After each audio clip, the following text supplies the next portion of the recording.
Hello YouTube and people of the interwebs, welcome back to another Doctor Who video. Today we have some pretty exciting news officially confirmed over on Twitter, well I guess it's called X now, over on the Elon Musk hellscape of a platform. Celebrating 60 years of Doctor Who, over 800 episodes of Doctor Who programming are coming to BBC iPlayer on the 1st of November. Find out more here, there's the little article which we'll delve into a bit more later in the video. This is sort of the beginning. This is the little boulder which is going to spiral and create this big Doctor Who streaming universe. We know that the overseas rights to Doctor Who, like the distribution rights, have gone to Disney+.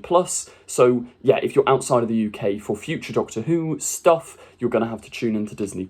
Also, way back before it was even announced that Russell was going to be the showrunner, he talked about how Doctor Who kind of deserves what Marvel has. This was like back at the time of WandaVision, when that was sort of hitting everyone's screens just post-lockdown era.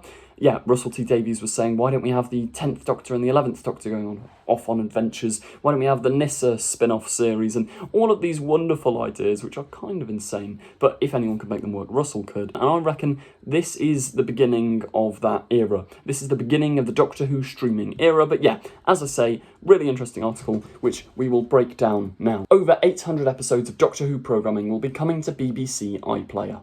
The TARDIS doors are being thrown wide open as BBC iPlayer welcome the biggest collection of Doctor Who to the platform, with hundreds of episodes becoming available with multiple accessibility features for the first time. Anyone who's wanting to start Doctor Who, especially, like, I know a lot of people as well who are new Who fans that have never really delved into the classic era, you're going to be able to just head to iPlayer as long as you pay your TV licence in the UK, which you can sort of get around by just clicking yes, I have a TV licence, and they don't really question it. All of this is coming to streaming, so if you want to get into classic Doctor Who, that's going to be incredibly easy now. I mean, before this, we've had to sort of stream it off BritBox or rely on the Blu-ray box sets or the DVD releases, whereas now it is just coming to iPlayer. But yeah, we'll read it. Before the anniversary specials hit our screens, which we still don't know an air date for, the 60th anniversary air dates are still a mystery. I reckon there's a high chance it's going to be a 3-day back-to-back special, kind of like how they did Torchwood Children of Earth back in the day.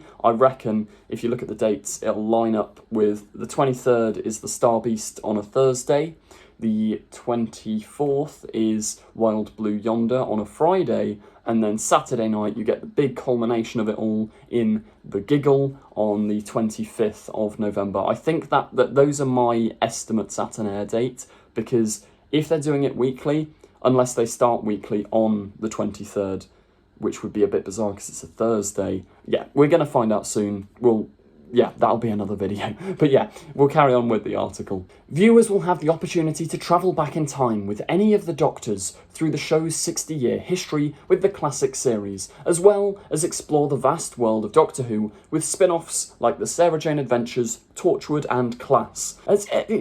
People seem to have just forgotten Class existed. Let me know in the comments if you like Class, because I feel like I was one of the very few people at the time that watched and genuinely kind of enjoyed the show. I mean, the problem with it is I have tried to revisit Class in recent years, and it's not great. Having Capaldi show up in episode 1 is a bold move, and don't get me wrong, I love the 12th Doctor, but it's a bit out of place, and that sort of feels more finale material, or maybe like Sarah Jane Adventures did, you wait, you don't show the Doctor in the first episode of a spin-off, I don't know, or step behind the scenes with every episode of Doctor Who Confidential, all available in one place, BBC iPlayer. That's really cool as well, Doctor Who Confidential. No longer are we going to have to rely on either buying the actual DVD, which is quite difficult to do now. I suppose you can just go to like a DVD exchange shop and they'll be there. But yeah, normally my method of watching Doctor Who Confidential for the past 10 years has been watching someone upload it in about 420p on YouTube. But now it's all going to be on iPlayer, which is really, really exciting. Obviously,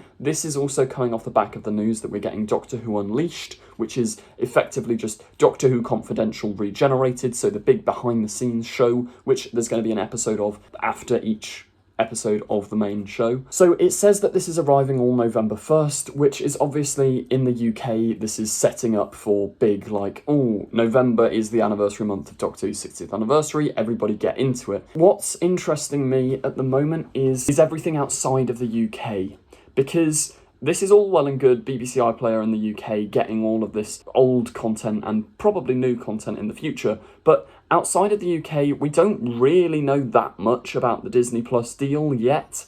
I mean, I'd imagine if they're doing this for the UK, they're going to do a similar thing for America. Maybe they won't include as much classic Who, maybe it will just be like new Who on there, but I feel like if Doctor Who's 60th anniversary is the first thing and the only thing to go up on Disney Plus, it'll be a little bit bizarre because obviously you don't have to, well, at least Russell and team say you don't have to have watched Series 4 to understand the 60th specials, and according to leaks, there's going to be like a little previously on Doctor Who however many episodes ago, which will show you who Donna is, etc. You kind of need to have watched Series 4, or at least have a baseline understanding of it to enjoy the 60th to its full extent. So it does make me wonder, what's going on with Disney Plus? Because also I haven't seen many tweets from Disney Plus promoting the 60th anniversary. They're doing a lot of promotion for Ncuti Gatwa, Millie Gibson, Series 14. Outside of the UK, Disney Plus is maybe going to kind of keep it slightly quiet and try and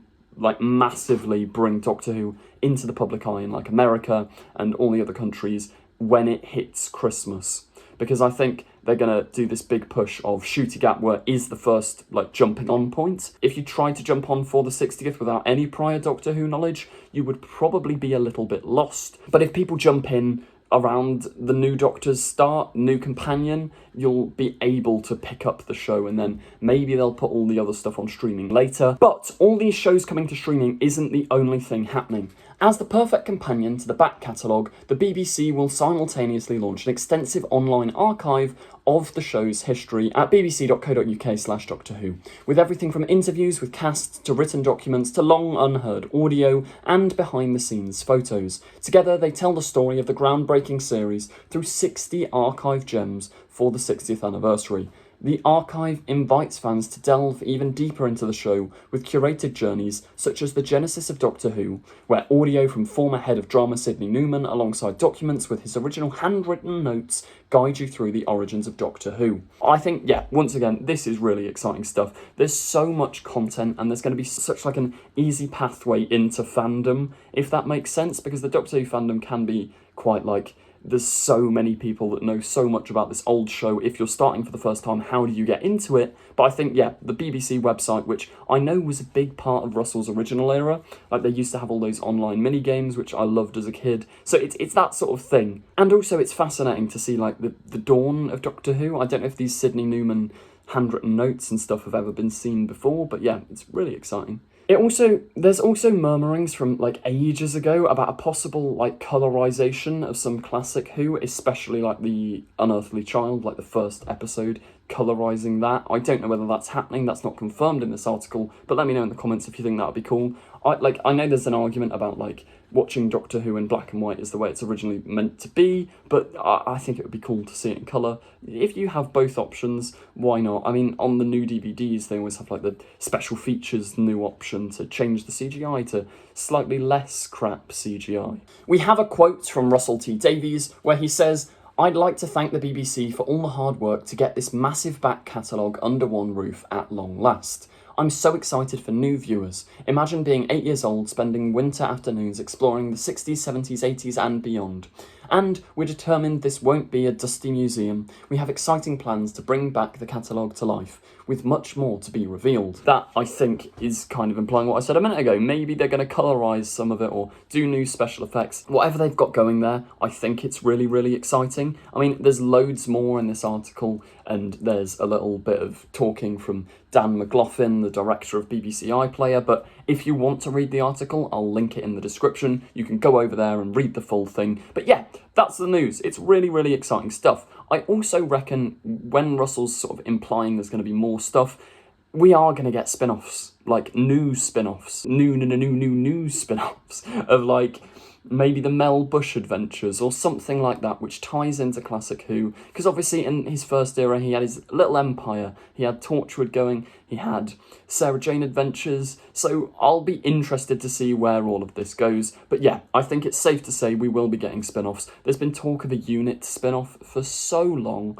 and I do think it makes sense. So let me know your thoughts in the comments down below. That does bring us to the end of today's video. Let me know what you think about Doctor Who and this streaming world, etc. Thank you very much for watching. Please do remember to like, comment, subscribe if you enjoyed the video, and if you want to keep up to date with the latest and greatest Doctor Who news. Thank you for watching, and goodbye.